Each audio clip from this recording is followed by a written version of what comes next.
என் தங்கமே, உன் அப்பன் கருப்பன் சொல்ல வருகின்ற விஷயத்தை இன்றாவது என் குழந்தை நீ செவிகொடுத்து கேள். என் தங்கமே, உன்னுடைய வீட்டில் ஒருவரினுடைய உயிரை பறிக்கும் அளவிற்கு செய்வினைகளை செய்து கொண்டிருக்கின்றார்கள். யார் யாருக்கு செய்கிறார்கள் என்பதனை கருப்பன் உனக்கு வெளிச்சம் போட்டு காட்ட வந்திருக்கின்றேன். இன்றாவது அப்பன் என் வார்த்தைகளை நீ செவிகொடுத்து கேட்டாயானால் நிச்சயமாக உன் குடும்பத்திற்கோ உனக்கோ வரவிருக்கின்ற பேராபத்திலிருந்து நிச்சயமாக உன்னை உன்னால் மீட்டெடுத்து விட முடியும். என்ன நடந்தாலும் ஏது நடந்தாலும் அத்தனை விஷயங்களும் நிச்சயமாக உன்னை நல்லபடியாக வாழ வைக்க வேண்டும் என்றுதான் கருப்பன் ஆசைப்படுகின்றேன். ஒரு நல்ல நாள் என்றால் கூட அந்த நாளில் நம்மால் வாய்விட்டு சிரிக்க முடியாத அளவிற்கு மன கஷ்டங்கள் இருந்து கொண்டே இருக்கின்றது.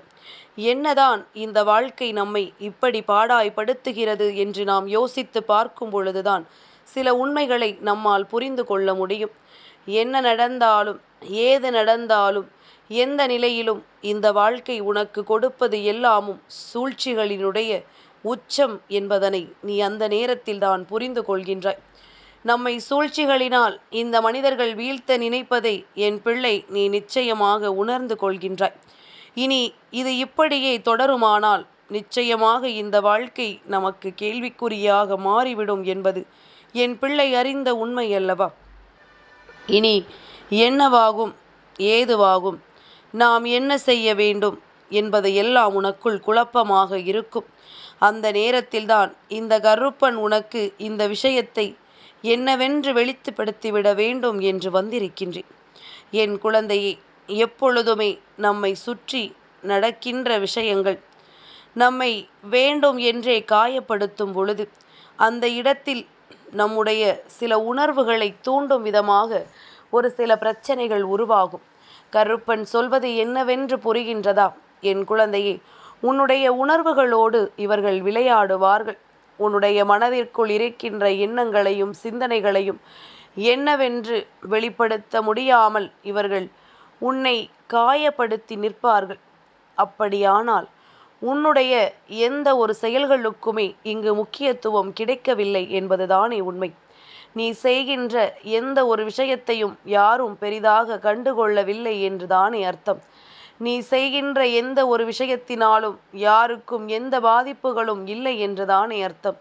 இப்படியாக உன் வாழ்க்கையில் ஒவ்வொரு விஷயங்களும் நடந்து கொண்டிருக்க என் பிள்ளை, இந்த வாழ்க்கையில் உன்னை தொடர்கின்ற உண்மைகளை எல்லாம் நீ விட்டுவிட்டு தேவையில்லாத மன வருத்தம் அடைந்து கொண்டிருக்கின்றாய் அல்லவா? நிச்சயமாக இனி எதற்கும் என் குழந்தை நீ கலங்க வேண்டாம். கருப்பன் சொல்வதை நீ என்னவென்று கேட்டு தெரிந்து கொண்டாலே சுற்றி நடந்த இந்த சூழ்ச்சிகள் எல்லாம் யாரால் நடந்தது, எதனால் நடத்தப்பட்டது என்பதனை நீ தெரிந்து கொள்வாய். இன்றோடு உன் வாழ்க்கையில் உன்னை ஆட்டி படைத்த பிரச்சனைகள் எல்லாம் முடிந்து விட்டது என்று அப்பன் சொல்கிறேன் என்றால் அதற்கு காரணம் என்ன தெரியுமா? மிக பெரிய உச்சத்தை இன்று தீய சக்திகள் எல்லாம் தொடப்போகின்ற நாள். கஷ்டங்கள் அதிகமாக இருக்கும், சோதனைகள் அதிகமாக இருக்கும். ஆனால் இதன் முடிவு உனக்கு சாதகமாக மாறும். இன்று பௌர்ணமி நாள், திருவோணம் நட்சத்திரத்தினுடைய நாள். அது மட்டுமல்ல, வரலட்சுமி விரதம் இருக்க வேண்டிய நாள். இப்படியாக ஒரு அதிர்ஷ்ட நாள் மங்கள வெள்ளிக்கிழமையில் கிடைக்கும் பொழுது அந்த நாளில் பல விஷயங்களை நாம் நடத்திவிட வேண்டும் என்று முயற்சிகளை செய்து கொண்டுதான் இருப்போம். பல கஷ்டங்களை என்னவென்று நாம் தெளிவுபடுத்தத்தான் முயற்சி செய்வோம். இந்த நாளில் தெய்வத்தின் பார்வை யார் மீது விழுகின்றதோ அவர்கள் வாழ்க்கை அவர்கள் எண்ணியது போலவே மாறிவிடும். அதைவிட சந்தோஷமானதாகவே அந்த வாழ்க்கை மாறிவிடும் என்பதுதான் உண்மை. இந்த நேரம், இந்த நொடி நீ இழந்ததையெல்லாம் நினைத்து கலங்காதே. இனி உனக்கு நடக்கக்கூடிய விஷயங்கள் அத்தனையையும் எண்ணி நீ பேரானந்தப்படு. உனக்கு நடக்கக்கூடிய சந்தோஷங்களை நினைத்து நீ பெருமகிழ்ச்சியோடு இரு. எப்பொழுதும் போல இந்த கருப்பன் நான் உன்னோடு பயணித்து கொண்டிருக்கின்ற இந்த வாழ்க்கை இனி உனக்கு என்ன கொடுக்க போகிறது என்ற சந்தேகம் எழுகின்றதா? என் குழந்தையே, மனிதர்கள் எப்பொழுதும் ஒரே எண்ணத்தோடு இருப்பதில்லை. நேரத்திற்கு தகுந்தாற்போல இவர்கள் அவர்களினுடைய மனதினை மாற்றிக்கொள்கிறார்கள். நேரத்திற்கு தகுந்தாற்போல, சூழ்நிலைக்கு தகுந்தாற்போல தனக்கு எந்த இடத்தில் லாபம் கிடைக்குமோ அந்த இடத்தை தேடி சென்று விடுகின்றார்கள். உண்மையான அன்பு கிடைக்கின்ற இடத்தை தேடி இவர்கள் செல்லவில்லை. எங்கே பணம் இருக்கிறதோ அந்த இடத்தை தேடி செல்கின்றார்கள். அதுதானே இன்று இந்த உலகையை ஆட்டி படைத்து கொண்டிருக்கின்ற ஒரு விஷயம். சரி, அதுவெல்லாம் ஒருபுறம் இருக்கட்டும். இவர்கள் ஒருவரின் மீது கொண்ட வஞ்சக எண்ணத்தினால் அவர்கள் வாழ்க்கையை அழிக்க வேண்டும் என்று நினைப்பது எந்த வகையில் நியாயமாகும்? யார் தவறு செய்கின்றார்களோ அவர்களுக்கு தெய்வம் தண்டனையை கொடுக்கும். மனிதர்கள் அதற்கான தண்டனையை கொடுக்க முடியாது. அவர்களுக்கான அப்படி ஒரு அதிகாரத்தை யாரும் இங்கு வழங்கவில்லை என்பதனை முதலில் புரிந்து கொள்ள வேண்டும். ஆனால் இவர்கள் ஏதாவது ஒரு வகையில் நமக்கு பிடிக்காதவர்களை இந்த உலகத்தை விட்டு அனுப்பிவிட வேண்டும் என்று நினைத்துதான் பல முயற்சிகளை செய்கிறார்கள். இப்பொழுது எல்லோரும் அதற்கு கையில் எடுத்திருக்கின்ற ஒரு ஆயுதம் செய்வினையின் உச்சம். பணம் இருந்தால் போதும், தீயவர்களிடம் கொண்டு கொடுத்தால் அவர்கள் நல்லவர்களை அழிப்பதற்கு அத்தனை விஷயங்களையும் செய்து விடுவார்கள்.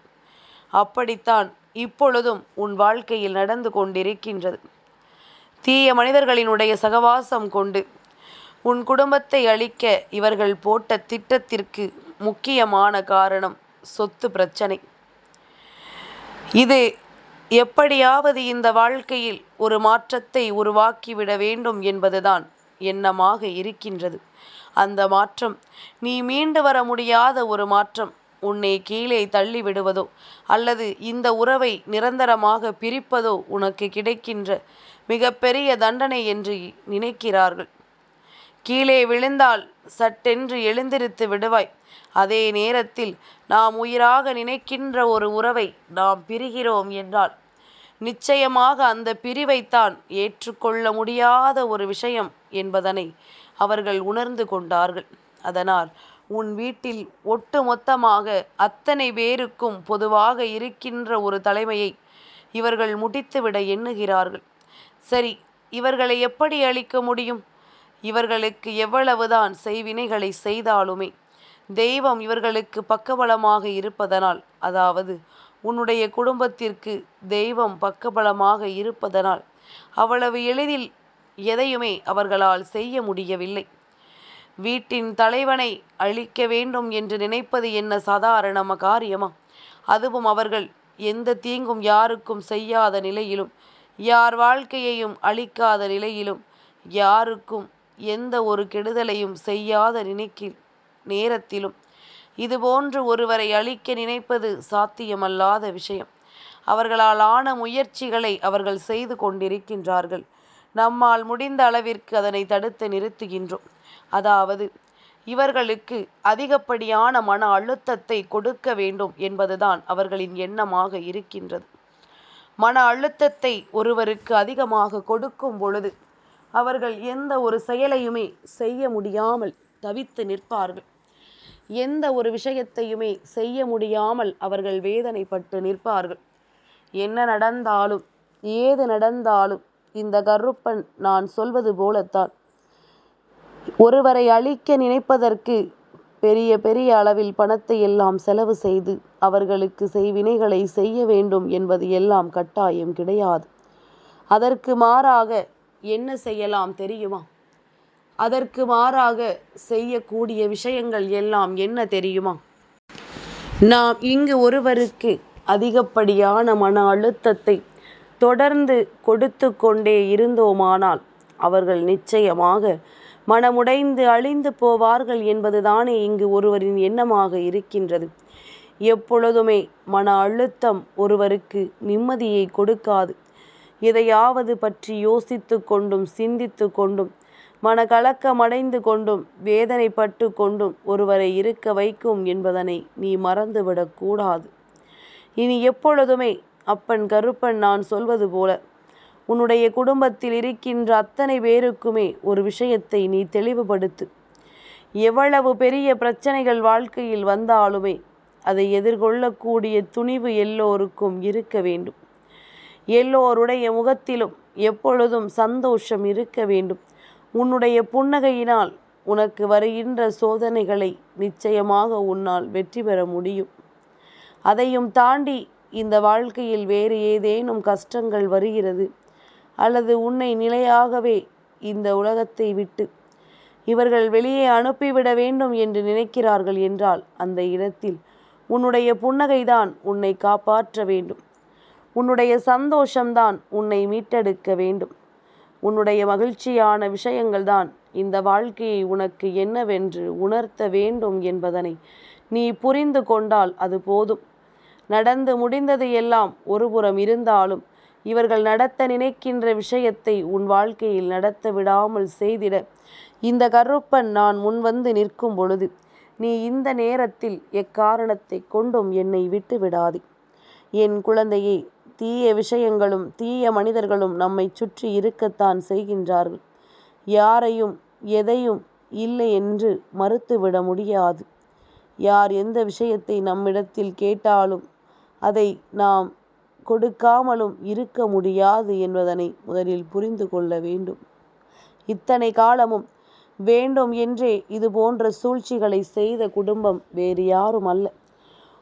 உன்னுடைய தந்தை அல்லது தாய் வழியில் இருக்கின்ற ஒரு குடும்பம் உன் வீட்டின் மீது அல்லது எப்பொழுதும் உன் வீட்டில் நடக்கின்ற ஒவ்வொரு விஷயங்களோடும் அவர்கள் வீட்டில் நடக்கின்ற விஷயங்களை ஒப்பிட்டு பார்த்து கொண்டிருப்பவர்கள். இவர்கள்தான் இதை செய்து கொண்டிருக்கிறார்கள் என்பதனை நீ புரிந்து கொள்ள வேண்டும். இவர்கள்தான் இது போன்ற காரியத்தை செய்ய துணிந்தவர்கள். தான் சந்தோஷமாக இருக்கிறோமோ இல்லையோ, இவர்கள் ஒருபோதும் சந்தோஷமாக இருந்துவிடக்கூடாது என்று நினைப்பவர்கள்தானே. ஒரு பொழுதும் உன்னுடைய சந்தோஷங்களை என்னவென்று உணர்ந்து அதற்கு ஏற்றது போல சரியான விஷயங்களை தெரிந்து நீ நல்லபடியான ஒரு முடிவுக்கு உன் வாழ்க்கையை கொண்டு வந்து விட வேண்டும். என்ன நினைத்தாலும் சரி, ஏது நினைத்தாலும் சரி, எப்பொழுதுமே இந்த வாழ்க்கை என்ற ஒன்று உனக்கே உரித்தானதாக மாறும் என்பதனை நீ புரிந்து கொள்வாய். உனக்கான அதிசயங்களை நடத்துவதை நீ தெரிந்து கொள்வாய். சூழ்ச்சிகள் பல உன்னுடைய தந்தை வழி குடும்பத்தில் இருக்கின்ற பலராலும் நடத்தப்பட்டு கொண்டிருக்கின்றது. வாழ்க்கையில் என்ன நடந்தாலும் பெரிதாக தம்பட்டம் அடிக்காதே. நான் அதை செய்து விட்டேன், இதை செய்து விட்டேன், நான் வண்டி வாங்கி விட்டேன், வீடு வாங்கி விட்டேன் என்றெல்லாம் சொல்லி தம்பட்டம் அடிக்காதே. பொறாமைப்படுகின்றார்கள். இவர்கள் எல்லோரும் அதிகமாக பொறாமைப்படுகின்றார்கள். பொறாமையுடைய எண்ணங்கள் இங்கு அதிகமாக இருக்கும் பொழுது இவர்கள் நம் சந்தோஷங்களையும் நம்முடைய மன நிறைவையும் கண்டு பொறாமை எண்ணங்கள் கொண்டவர்களாகத்தான் இருக்கிறார்கள் என்பதனை நீ தெரிந்து கொண்டாயானால் நிச்சயமாக நீ ஒருபோதும் இதையெல்லாம் வெளியில் காட்டிக்கொள்ள மாட்டாய். நீ வெளியில் சொல்லிவிடவும் மாட்டாய். இனி எப்பொழுதும் போல உனக்கென உன் அப்பன் கருப்பன் நான் இருக்கும் பொழுது நீ எந்த நிலையிலும் இது போன்ற மனிதர்களினுடைய நடவடிக்கைகளை கண்டு ஒருபோதும் பயந்து விடாதே. நிச்சயமாக எப்பேற்பட்ட இன்னல்களிலும் இருந்தும் உன்னை காப்பாற்ற நான் வருவேன் என்பதில் எந்த ஒரு மாற்று கருத்தும் கிடையாது. வேண்டும் என்றே உனக்கு சோதனைகளை கொடுத்திருந்த இவர்களை இனி ஒருபோதும் என் குழந்தை நீ விட்டு விடாதே. வேண்டும் என்றே இந்த வாழ்க்கையில் உனக்கு ஒவ்வொரு உண்மைகளையும் தரச் சொல்கின்ற இந்த கருப்பன் நிச்சயமாக உன்னை சந்தோஷப்படுத்தாமல் வேறெங்கும் சென்று விட மாட்டேன் என்பதனை நீ புரிந்து கொள்ள வேண்டும். மனிதர்கள் இப்படியும் இருக்கிறார்கள் என்பதனை தெரிந்து கொள்ள வேண்டும். அதனால்தான் இந்த கருப்பன் உன்னிடத்தில் ஒரு சில விஷயங்களை அவ்வப்பொழுது தெளியப்படுத்தி கொண்டிருக்கின்றேன். சூழ்ந்து வருகின்ற தீமைகள் எல்லாமுமே உன்னை அழிப்பதற்காக வந்திருந்தாலுமே கருப்பன் முன்னின்று தடுத்து நிறுத்தியதனால் அத்தனையும் செய்தவர்களுக்கே திரும்பச் சென்று விட்டது. உன்னுடைய குடும்பத்தையும் என்னுடைய குடும்பத்தையும் ஒப்பிட்டு பார்த்தார்கள். நான் இதையெல்லாம் பெரிதாக கண்டு கொள்ளாமல் இத்தனை விஷயங்களை நாம் என்னவாக நினைக்கப் போகிறோம் என்பதனை உணர்ந்து இந்த வாழ்க்கையை நீ மீட்டெடுக்க வேண்டும் என்பதனை மறந்து விடாதே. கருப்பன் எத்தனை கூர்மையாக ஒவ்வொரு விஷயங்களையும் எதிர்பார்க்கிறேனோ அதே அளவில் நீயும் உன் வாழ்க்கையை நல்லபடியாக எதிர்பார்க்க வேண்டும் என்பதனை நீ மறந்து விடாதே. இனி எப்பொழுதுமே உனக்கு நல்லதே நடக்கட்டும். இனி எப்பொழுதுமே உனக்கு வார்த்தையினுடைய அளவு அதிகமாக இல்லாமல் சரியாக இருக்கட்டும். மற்றவர்களை வீழ்த்தி விடுவது பெரிய காரியம் அல்ல. ஆனால் சூழ்ச்சிகளிலிருந்து தப்பிக்கும் பொழுது, நம் வாழ்க்கையை அழிக்க நினைப்பவர்களிடமிருந்து தப்பிக்கும் பொழுது சற்று சூதானமாக இருக்க வேண்டும். என் தங்கமே, இந்த கருப்பனின் ஆசீர்வாதங்கள் என்றென்றைக்கும் உனக்கு முழுமையாக கிடைத்து கொண்டே இருக்கும்.